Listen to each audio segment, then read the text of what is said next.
Hello again, everyone, and welcome back to Programming in Access 2013. My name is Steve Bishop, and today we're going to be continuing the section on reports. And I'm going to continue rebuilding that report that we started up previously in the last video here. And just to give you a quick idea of what we've got currently, we've got our different rows are basically being displayed here with an alternating background color of slightly gray. Alright, I'm going to change this report because right now this doesn't quite look like something I would want to print out for somebody. So I'm going to go back into the design view and let's make some adjustments to the aesthetics of this. I'm going to give it a header, some sort of way of identifying what the report is called. So customer address report. Alright, and then I'm going to change the font size by going to the Format tab. And I'm going to change the font size to 20. And make it nice and bold.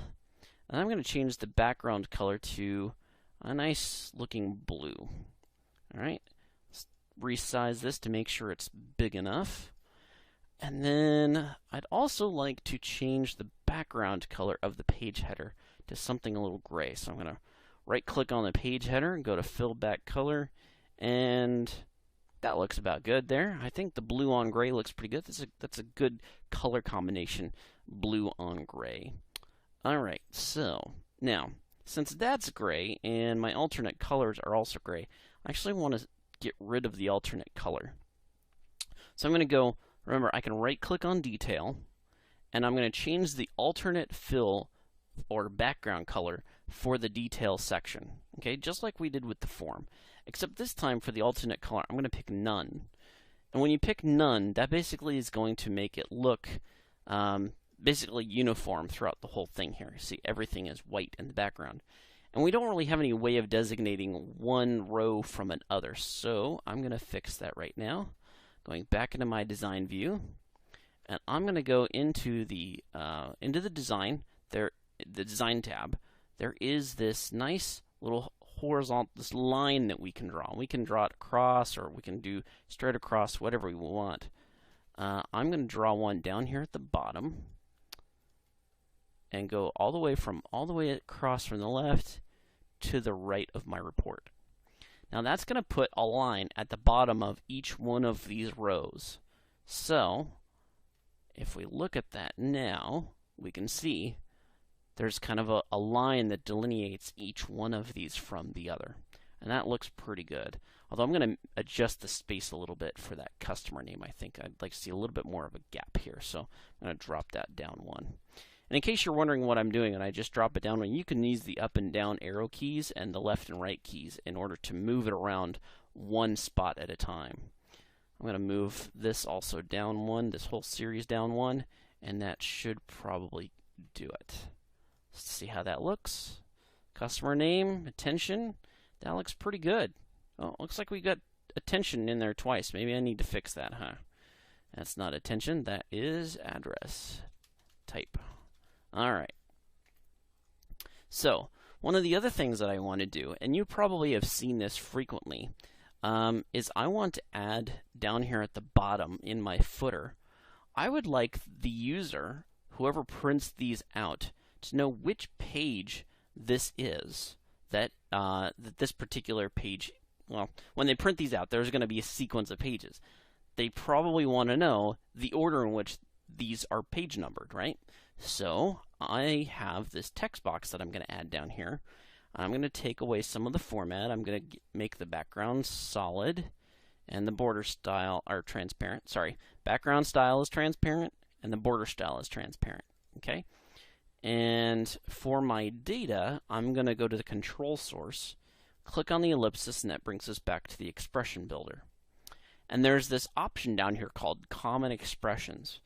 And when you're in a report or when you're in a form or a query and you need to do the expression builder, there will be common expressions for each one of those different kinds of objects. And here we have page N of M. That's exactly what I'm looking for. It even kind of gives me a little preview of what it would look like. So page, and this is the page number of, and then pages.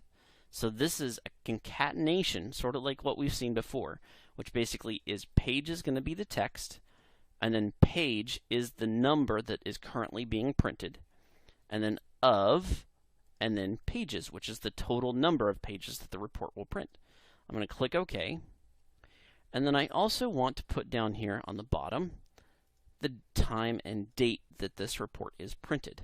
So once again, I'm going to make my box here, go to Format, change the back style to transparent, and the border style to transparent. And then I'm going to go back in here to the Data tab, Control Source, Common Expressions, Current Date and Time, which just happens to be now. Alright. And you'll see it automatically gives me that equal sign on both of these. That should be about what I'm looking for. I think that's going to work just fine. Let me go ahead and move this around a little bit, make sure there's plenty of room for the full time and date, and let's see what this looks like.